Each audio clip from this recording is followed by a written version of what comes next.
This has been the spring that wouldn't quit. No complaints. I'm at the back. Thought I'd show you guys around real quick, give you a quick farm tour.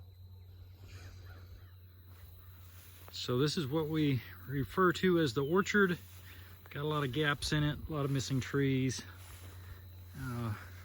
My dad's health has failed the last 10 years or so, and we were away out of state, so this has kind of taken a hit. You can see we've pruned some stuff back pretty severely, but I just wanted to show you guys some of the, got some little bitty pears here. They're nice and tasty, despite the fact that they're small. They're a real good canning pear. I don't remember which variety they are, but this tree here has done pretty well. It's got a lot of pears on it. See, it's loaded down. Looking good. I did prune this one a little bit earlier this year, try to take out a lot of the dead, broken wood. And you can see how the grass here is all trampled down. We've got wild hogs back here.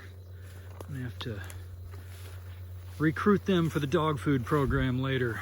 But for now, I'm just enjoying. It seems like the pears are the only thing that's survived. We used to have peaches and plums back here as well. Of course, there's a tree that has reverted to whatever the rootstock was. There's nothing on that. It's a lot of foliage though. Be good for wood chips if nothing else. May be able to graft onto the rootstock, but it's another tree that's done the same thing. So there's a lot of potential here, a lot of work required. Let me take you up front and show you what we've got going on there. Pretty good little view, isn't it? Man, I love this section of the back 40. A lot of diversity, and this spring has really healed a lot of those pastures to a great extent. You can see all the all the stuff that's taller than the grass. Those are mesquites. Those got knocked over with a bulldozer years ago, kept back by mowing, but I'm not going to keep them back any longer. I'm just going to run some sheep and goats through here. If they eat it, great. If they don't, that's fine. Mesquite is great on a number of fronts. It gives shade. It makes great honey. It's leguminous, so it's forming nitrogen modules, good for the pasture. And you can see the tops are really quite sparse. They let a lot of sunlight through. You can grow amazing grass underneath them. You can see that. It's no problem at all. I really don't understand why ranchers hate mesquites so much. You do obviously have the problem of dealing with some of those branches that fall down, but it makes great barbecue wood. All right, so here we are at the goats. I am keeping, you can see the white strand on top. You see one yellow strand down at the bottom. So I'm keeping these girls in and the dogs with 2 strands. It's very hot, running about 8,500 volts, running a 13 joule charger on that. You can see I've got a little feeder over there. I have to separate the kid occasionally when I want milk. But it's very doable to keep goats in with just 2 wires, as long as the goats aren't super athletic and you give them plenty of food. You can see they're really loving these bushes. They don't actually love a lot of this ash juniper that I've got. They do eat it though. They do eat it. And of course, they got pasture further over, but we'll keep moving. So we're close to the house now. And these are the cherry trees, Royal Lee, and Royal something else, or some Mini Royal. Mini Royal is the other one. Got 4 of those. They're growing pretty well. They're not staked out in place. I'm actually tying those branches out. Got some branches coming in at an extreme angle. But I'm pleased. They're growing well, and I'm really praying we get some cherries because every member of my family loves them. So my one large fruit tree over here is a peach. As you can see, I'm kind of allergic to mowing. I think it's good for the diversity. It's also good for my pocketbook to not mow.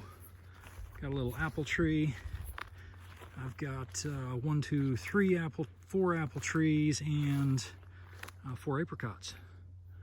And they're a little hard to see from here.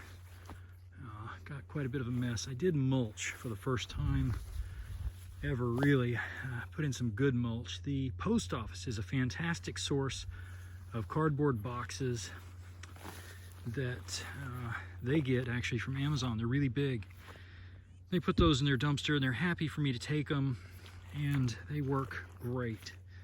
Do have a few peaches. This is not actually my best peach tree, not my most prolific, but I do have some on here. See if I can find them. Yeah, there we go. And I don't spray for bugs or anything else. If they make it, they make it. And if they don't, well, I'm not gonna prop them up. So, and here's a little garlic patch. I got elephant garlic up close, and I've got some of the smaller. They got interplanted due to a planting mix-up with kids. You know, your helpers are 9/11. This happens. Not that it matters. See, I missed escape there. Makes a really pretty light purple color if you've never seen those. I think they're really pretty, very subtle. But these are about ready to be harvested. This is the first time I've done garlic on any sort of scale. And when I say scale, this is really only about 1/20 of an acre. And I've been kind of going around with the ducks. Just ran out of mulch on that spot. You don't get chip drop when you're out in the country, guys. It is a downside. Time to move them again. And it's time to send a few of these to freezer camp, I think. But there's my little apple tree. I'm trying to train it out as well. Training is superior to pruning, 100%, in my opinion. And this is my best peach tree. I don't really have that many, so I guess that's not saying much. I don't know if you can see it. I really should have thinned, but man, do I have the peaches on this tree. It's amazing. It's way in the branches down over here. So now I've just got to keep the foxes off. Oh, I see a spot up here. Man, I really should have thinned. They're gonna be small, but that's okay. Better small than none at all. So guys, that's about it. I'm not actually doing that much. Well, I didn't show you my garden, but not a whole lot to show there. That's about it for this place. I am working really hard to try to get the pastures fenced so I can bring out goats and sheep and get back to the rotational grazing. But that's about it. So, you know, hope you guys enjoyed the little tour, and I'll keep you updated. Thanks for following along.